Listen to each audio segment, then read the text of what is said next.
Assalamualaikum warahmatullahi wabarakatuh. Salam jumpa kembali dalam mata kuliah Sistem Informasi Manajemen Pemerintahan bersama saya dosen pengampu dengan Trika Syahadi. Dan di pertemuan ke-14 ini kita akan membahas tentang peran knowledge management dalam meningkatkan kualitas sumber daya manusia pengelola sistem informasi manajemen pemerintah.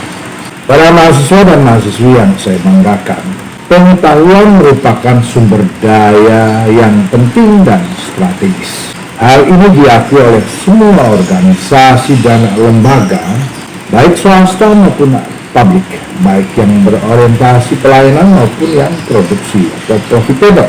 Persoalannya kemudian adalah bahwa organisasi sektor publik cenderung kurang mengeksplorasi manfaat dari pengelolaan pengetahuan dibandingkan sektor swasta. Tantangan umum dan kekhawatiran yang mempengaruhi sektor publik di seluruh dunia dapat diidentifikasi sebagai berikut. Yang pertama adalah arahan efisiensi di semua pelayanan publik. Yang kedua adalah meningkatkan akuntabilitas pembuatan keputusan, dan yang ketiga adalah meningkatkan kemitraan dengan semua pemangku kepentingan, meningkatkan pengetahuan dan keterampilan tenaga kerja, serta meningkatkan kinerja secara keseluruhan. Untuk menghadapi tantangan di sektor publik, mulai melakukan upaya reformasi termasuk knowledge management, dan yang terbaru adalah e-government.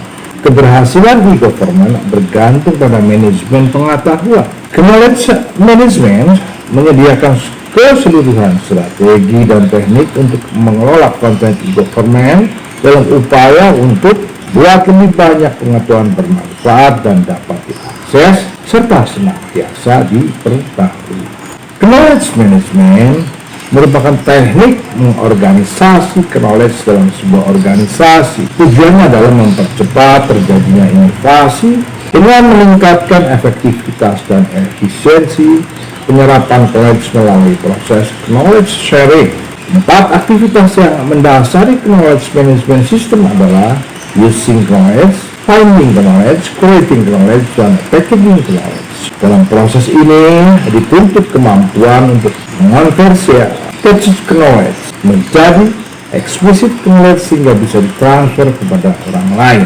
Nah, dalam kesempatan ini kita akan mengulas bagaimana knowledge management dapat dimasukkan ke dalam praktek reformasi sebagai instrumen dan merupakan bagian integral dari sistem informasi manajemen pemerintah untuk mengatasi beberapa tantangan dan mengarahkan sektor publik mampu menjadi leader di dalam peningkatan efisiensi, efektivitas, dan produktivitas. Konsep dasarnya adalah bahwa kompetisi untuk memenangkan persaingan antar lembaga, khususnya lembaga profit making, menyebabkan lahirnya konsep yang dinamakan knowledge management.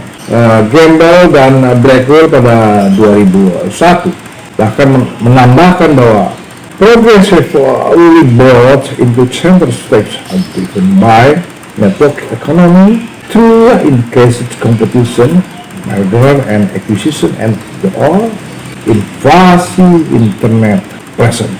Jadi saat ini, manakala capital material tak lagi menjadi primadona utama yang menentukan berhasil atau tidaknya lembaga memenangkan persaingan, tetapi pengetahuanlah yang menentukan kemenangan tersebut. Seperti kata-kata yang terkenal yang diucapkan, yaitu basic economy resource in no longer capital, nor natural resource, not labor, it is and will be knowledge.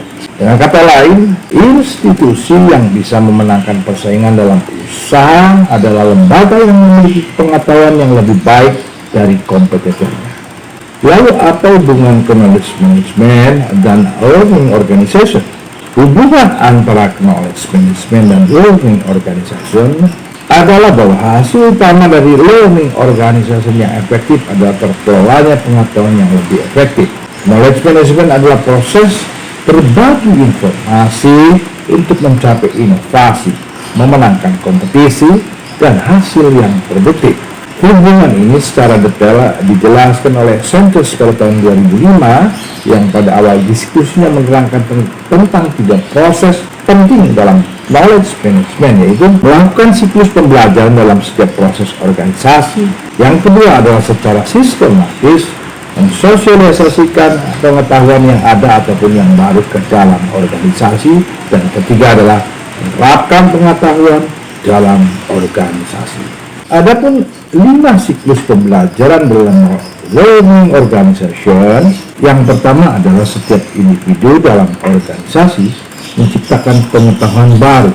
Yang kedua adalah setiap individu dan kelompok berinteraksi, menguji, dan menerima atau menolak pengetahuan yang dikembangkan oleh individu.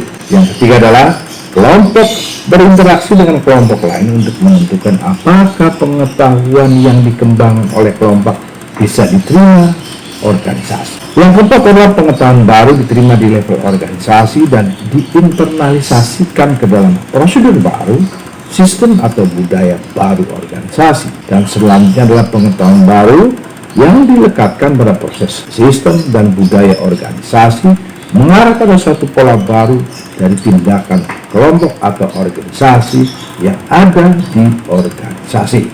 Seperti yang sudah saya jelaskan bahwa knowledge management merupakan proses transformasi informasi dan aset-aset intelektual menjadi suatu nilai-nilai yang berlaku lama. Knowledge management menghubungkan orang dengan pengetahuan yang mereka butuhkan dengan aktivitas keseharian. Bagi organisasi pemerintah, mengelola pengetahuan atau knowledge merupakan kunci untuk memberikan pelayanan terbaik bagi masyarakat dan stakeholder. Yang menjadi pertanyaan dalam pengelolaan organisasi pemerintah, apa yang dimaksud dengan knowledge itu? Menjawab pertanyaan tersebut, Kidwell dan Johnson memberikan ilustrasi bahwa knowledge pemerintahan adalah pertama adalah data atau fakta, kemudian berproses menjadi informasi, dan akhirnya menjadi knowledge. Penjelasannya adalah bahwa knowledge itu diawali dengan data, fakta mentah atau angka atau simbol atau karakter. Informasi adalah data yang telah diolah menurut konteks tertentu. Yang menurut Bellinger, informasi merupakan hasil pemahaman individu terhadap relasi antara fakta dan data. Kemudian informasi biasanya tersimpan dalam suatu dokumen. Manakala informasi digabungkan dengan pengalaman dan judgment individu, maka ia berubah menjadi knowledge. Knowledge bisa sangat subjektif dan susah dikodifikasi. Ia memuat wawasan dan kebijaksanaan seseorang. Selain itu, knowledge merupakan hasil pemahaman atas pola atau pattern informasi suatu objek atau konteks. Knowledge bisa disebarkan melalui memo-memo, best practice, ataupun bisa pada kertas yang ditempelkan di papan pengumuman. Sekali kita memiliki pengetahuan, kita bisa menggunakannya untuk bekerja dan untuk membuat putusan. Yang paling tertinggi dalam hierarkis, yaitu wisdom, yang merupakan kebijakan hasil pemahaman tertinggi atas prinsip yang kemudian menjadi suatu norma yang dipegang oleh individu terhadap makna yang terkandung dalam informasi dan dioperasionalisasikan dalam bentuk tindakan atau perkataan. Saya kira itu materi kuliah kita pada sesi ke-14. Nanti kita lanjut kembali ke sesi 15. Saya selaku dosen pengampu mengucapkan terima kasih. Wassalamualaikum warahmatullahi wabarakatuh.